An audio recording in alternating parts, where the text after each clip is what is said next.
அண்மை செய்தியை பார்த்து வருகிறோம். தஞ்சையில் முதலமைச்சர் மு.க.ஸ்டாலின் ரோட் ஷோ நடத்தி வரக்கூடிய அந்த காட்சிகளை பார்க்கிறோம். விவரங்களோடு இணைகிறார் செய்தியாளர் ராஜேஷ். ராஜேஷ், வணக்கம். கள தகவல்கள். வணக்கம். தமிழக முதலமைச்சர் மு.க.ஸ்டாலின் அவர்கள் 2 நாள் பயணமாக தஞ்சை சென்றிருக்கின்றார். அவர் தற்போது ரோட் ஷோ செல்லக்கூடிய அந்த காட்சியை நாம் பார்த்துக் கொண்டிருக்கிறோம்.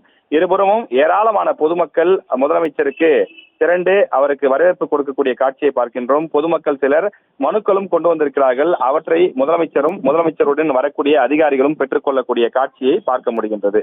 2 நாள் பயணமாக தஞ்சை வந்திருக்கக்கூடிய அவர் பல்வேறு அரசு நிகழ்ச்சிகளில் பங்கேற்கின்றார். கட்சி பிரமுகருடைய இல்ல திருமண விழாவிலும் பங்கேற்கிறார். இன்று மாலையிலே கல்லணையிலிருந்து பாசனத்திற்கு தண்ணீர் திறந்துவிடக்கூடிய நிகழ்ச்சியிலே தமிழக முதலமைச்சர் கலந்து கொண்டு டெல்டா பாசனத்திற்கான தண்ணீரை திறந்து விட்டார். அதனைத் தொடர்ந்து தற்போது கலைஞர் அறிவாலயத்திலிருந்து ரயிலடி ஆத்துப்பாலம் வழியாக பழைய பஸ் ஸ்டாண்டுக்கு 3 கிலோமீட்டர் தூரத்திற்கு ரோட் ஷோ வரக்கூடிய அந்த நேரடி காட்சிகளை நாம் பார்த்து கொண்டிருக்கின்றோம்.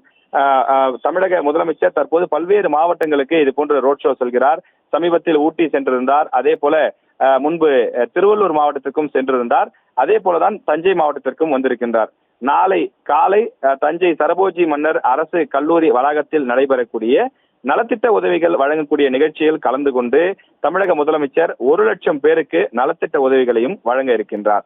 புதிய பணிகளுக்கு அடிக்கல் நாட்டவும் இருக்கிறார். மேலும் ஏற்கனவே முடிவுற்ற அந்த பணிகளை தொடங்கி வைக்கக்கூடிய நிகழ்விலும் தமிழக முதலமைச்சர் மு.க.ஸ்டாலின் அவர்கள் நாளை பங்கேற்க இருக்கின்றார். அந்த நிகழ்வுகளை எல்லாம் முடித்துவிட்டு நாளை விமானம் மூலமாக சென்னை திரும்புகின்றார்.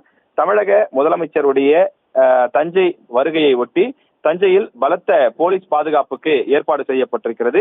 இன்று இரவு தமிழக முதலமைச்சர் தஞ்சையில் இருக்கக்கூடிய சுற்றுலா மாளிகையில் தங்குகின்றார். விவரங்களுக்கு நன்றி ராஜேஷ்.